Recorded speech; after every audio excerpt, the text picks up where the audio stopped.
maraim-baovao fiombonam-bavaka anomboana ny tontolo andro miaraka amin'ny tompo isan'andro amin'ny ora sasany maraina ao amin'ny FJKM misotro fitiavana.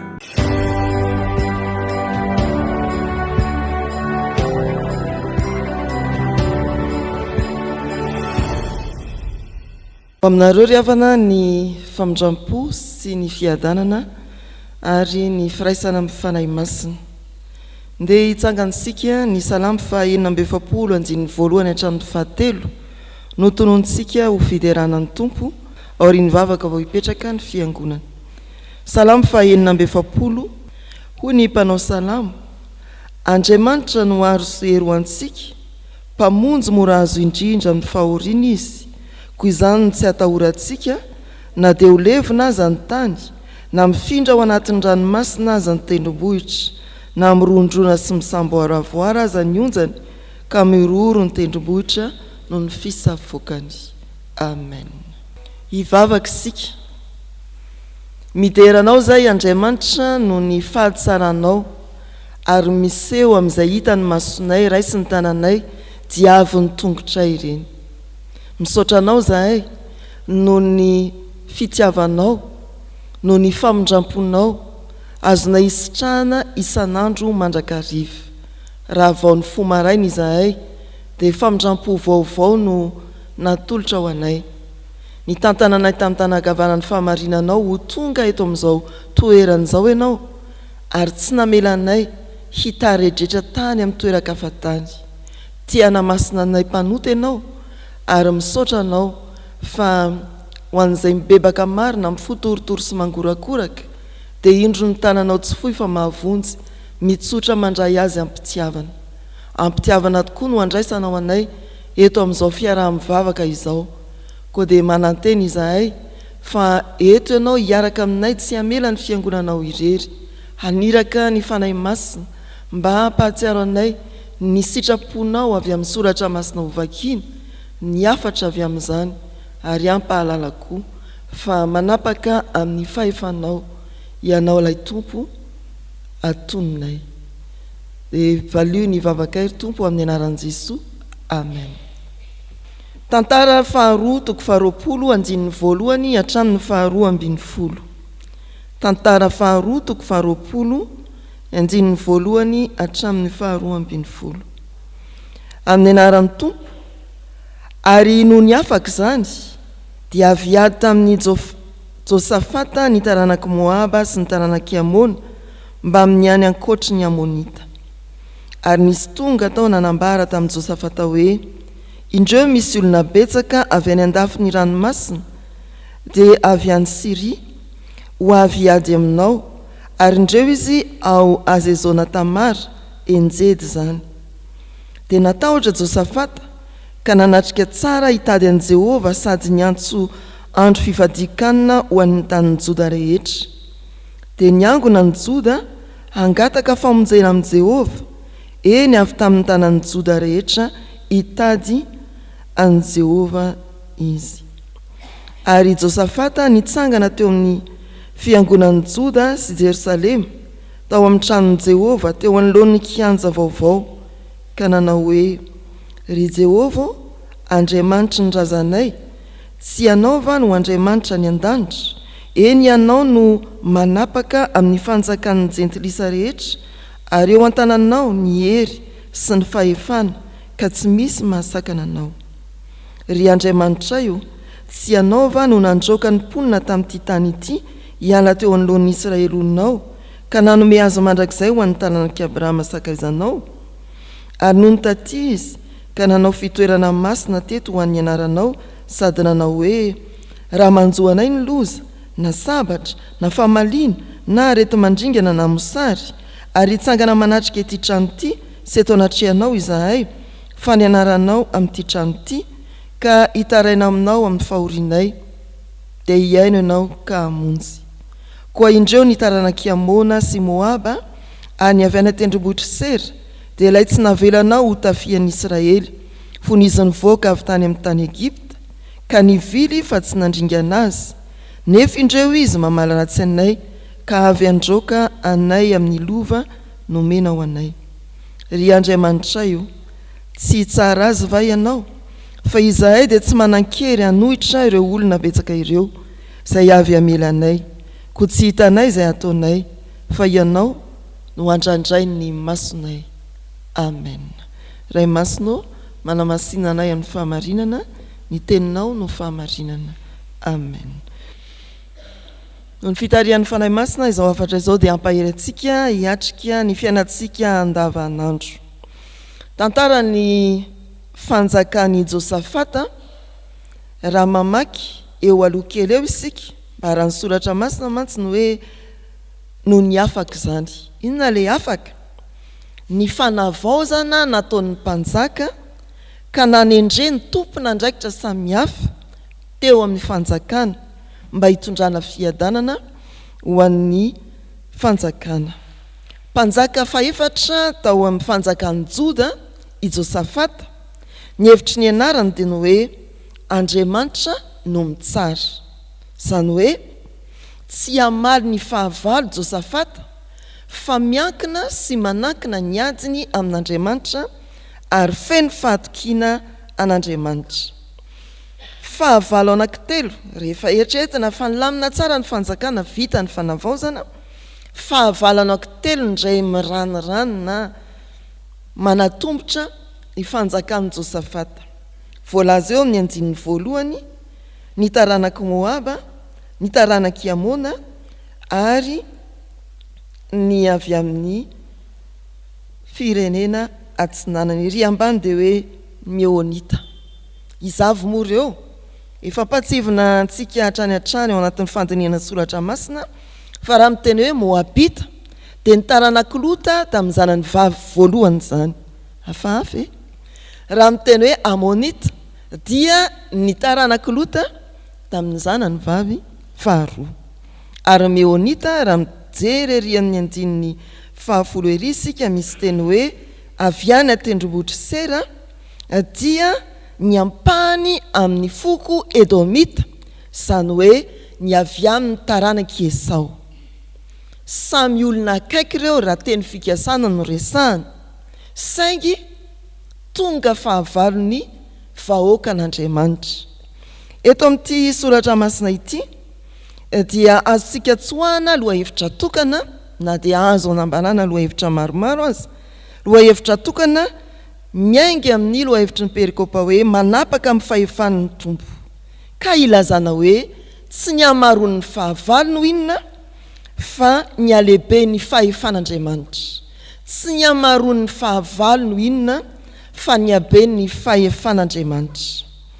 Mora ariavana ny mieritreritra hoe manjaka ary betsaka ny olana, manomboka ny olany tenako, ny olana ao amin'ny ankonako, ny olana eo amin'ny fianakaviana, ny olana eo amin'ny fiarahamonina akaiky, ny olana eo amin'ny firenena, ny olana eo amin'izao tontolo izao. Tena tonga vetivety ao an'eritreritra izany, ary indraindray na dia mamono eritreritra aza ny olona rakotry ny olana amin'ny karazan-javatra samihafa ary vokovoko manga, rehefa lefa iny dia tonga ihany, tsy azo lavina, tonga daholo. Ny zanako, ny tenako, ny vadiko, ny zanako, ny fianakaviako, hoay ty olana eto amin'ny firenena, tonga vetivety. Tena rakotry ny olana ny fiainantsika riavana.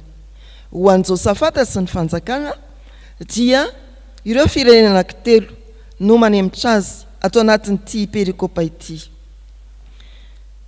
Zao soratra masina izao dia manambara amintsika fa ilay manapaka amin'ny fahefany ny Andriamanitra ivavahantsika, na rakotry ny olana azy sika dia mbola eo amin'ny seza fiandrianana izy, mbola tsy lefy ny fahefany, mbola manana hery manapaka ny zavatra rehetra izy, ary tsy voafetra ny tanany. Ambara ny soratra masina hoe indro ny tanan'i Jehovah tsy fohy fa mahavonjy, ary ny sofiny tsy lalodalofana fa mahare.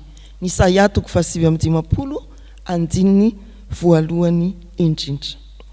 Riavana malala, averina indray ny hoe raha tany saina ny olana manodidina antsika, Moabita, ny Amonita, ny avy poniny Sera, raha azonao eritreretina vetivety, ary tsy maintsy eritreretina fa isika tsy Aotriche, ny olana izay mitranga eo amin'ny fiainantsika dia saino zany.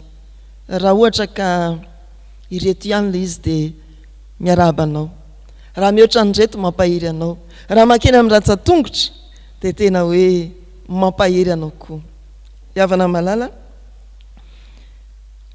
tena rakotry ny olana ny fiainantsika, fa izao raha betsaka ny olana, ny anjiny ny fahaenina sy 12 amin'ity perikopa ity dia azontsika indramina tsara amin'ny fiainan'ny Josafata. Ahoana moa izany?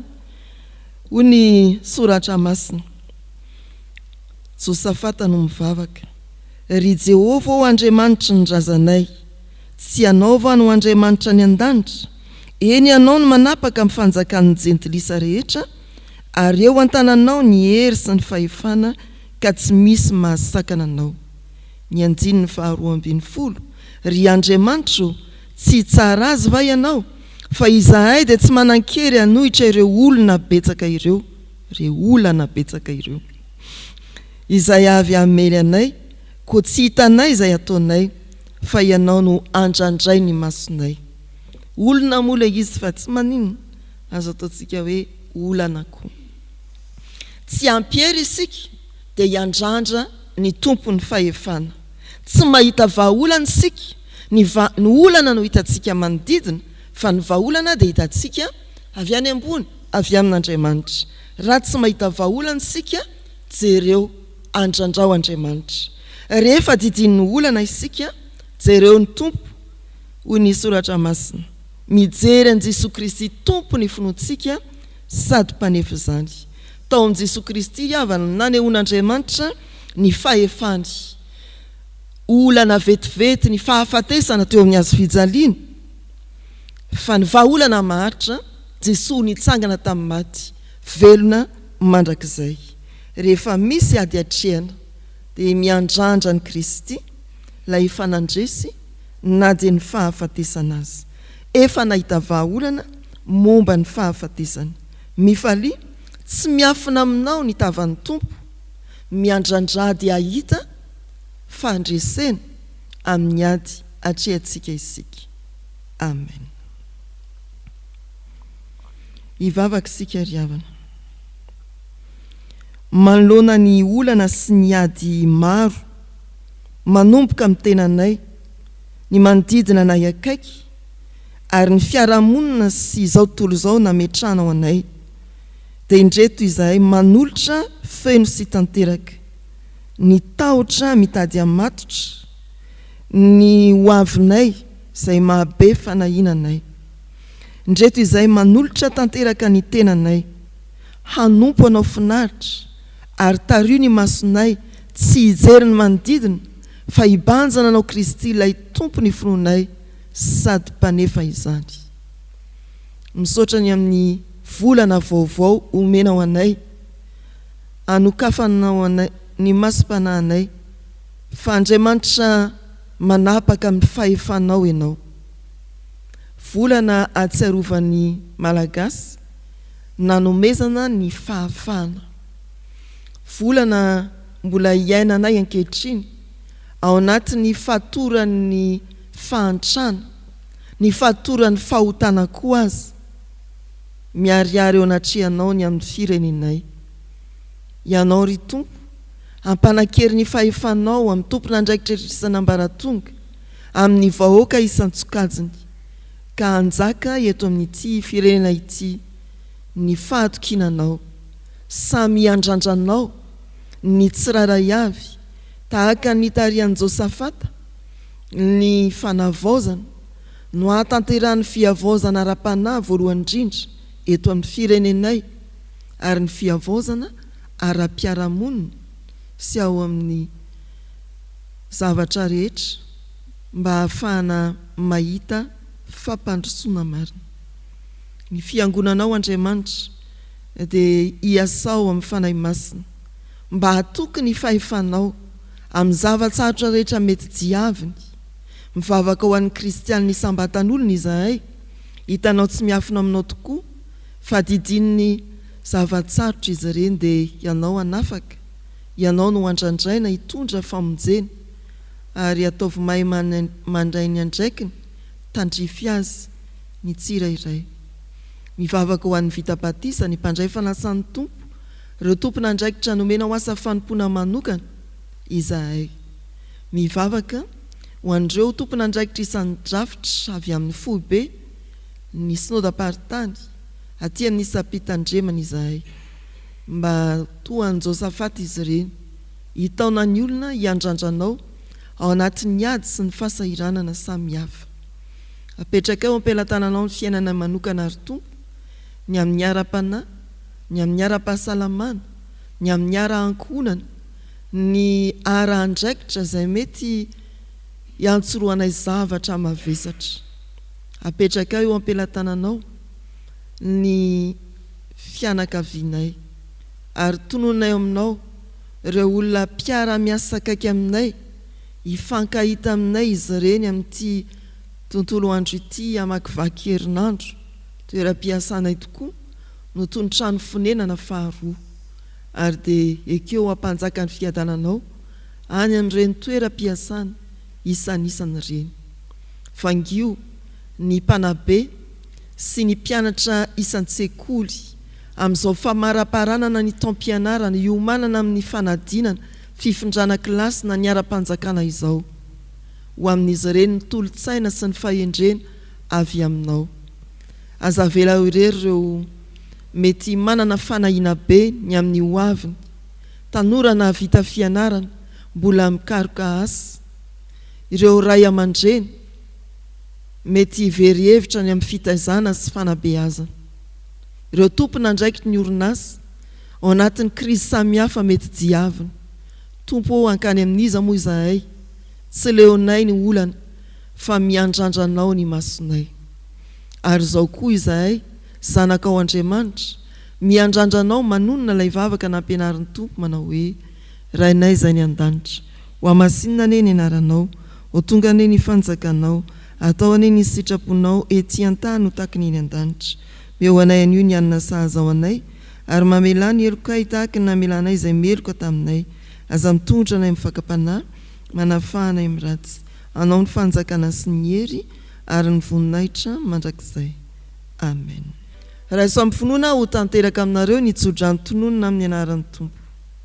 Mahereza sy matanja, aza matahotra na mivadi-po, fa mombanao Jehovah-Andriamanitrao amin'izay rehetra aleanao. Amen.